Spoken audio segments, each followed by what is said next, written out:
برای من یعقوب اف روجا چما جشن زمان کردی هاتین بجارتن او گرینگیا و روجه چیه؟ بله سپاس دکم سرداد خوازم از وی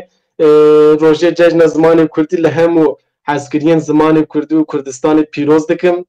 و دخوازم جه حوالی گاواتن اوستانا وک وشک جمعرا گود دم گود دلی ویجی صاغ به او هر هبه گلک ستانه که خوش بون امورن سر فرصتن هم ev roja çima cejna zamanı Kürdi hatiye bijartin em wek bir şekilde ve dixwazim behsa dîrokê bikim ve zêdeş aciz nekim lê dibe va muhîm e niha hûn dizanin dema ku kovara Tirkiye ava bû şûn va ku pêşiya wî ji gelekî serhildanên ji bo Kurdistanê çêbûn lê piş komarê jî dîsan gelek serhildan çêbûn heta serhildana Agiriyê jî di 1927 da şeşan da dest şeşan da heftan da dest pê kir û berdewam kir ev serhildana wek em dizanin ki bi rêxistinekî gelekî yani baş ya Kurdan bi xwe bûne bi rêva çû yani rêveberiya vê serhildanê kir wek Ehsan Nûrî Paşa generalek avit general şandin ji bo Agiriyê re li ser van karan vê xebatê rêxistinê Mîrê Zimanê Kurdî Mîr Celalet Bedirxan hebû dema ku ev serhildanê ji 1930 de mixabin ku têk çû êdî bi serhildanan Kurdan daha tiştek û nikaribe bikira yani em destmê jî ew ji sî û heftan da ew ji dibe lê du reş xwe bêdengiyek dest pê dike sî û dutiyan da êdî Mîr Celalet Bedirxan û hevalên wî qerarekî didin û dibêjin em daha bi rêya serhildanan bi rêya çêkan em nikarin bi ser bikevin yani vanî daha dibînin û Mîrê Zimanê Kurdî berê xwe dide Zimanê Kurdî û 15 Gulanê ev roja îro 1932 da dest bi weşana kovara hawarê dikin û ev roja 2006 vir datir wek cejna Zimanê Kurdî hatiye qebûl kirin yani nirxekî kurdewariyê û pir jî muhîm e dibe em vê rojê her sal di vê roja wî ya 15 Gulanê de bi bîr bînin û vê rojê wek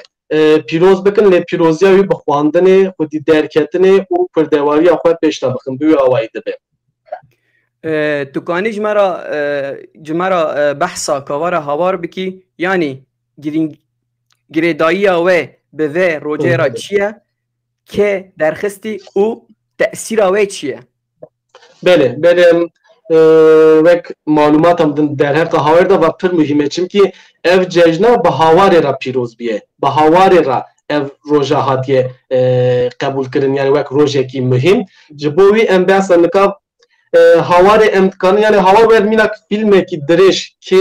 kêlî bi pêşketina ziman û çanda Kurdî re em dikarin bibêjin kovara hawarê dewyek salan da 57 hejmar derketine di sala 1932 da dest bi weşanê dike hejmara yekemîn heta hejmara 23 bi tîpên herfên Erebiye lê mixa lê dûr ra ji teref Mîr Celalet Elî Bedirxan wek tîpên latînî ew alfaba ku îro em bi kar tînin ya Zimanê Kurdî latînî wek transkrîbî Zimanê Kurdî dike û çê dike û dûr re kovar daha bi tîpên latînî weşana xwe devam dike û kovar temamî wî bi Kurdî ye ne ku zimanekî din tune tenê bi Kurdî hatiye weşandin û di 1932 da me dest weşana wî me got dest pê kiriye duyem hervece 1943 da kovar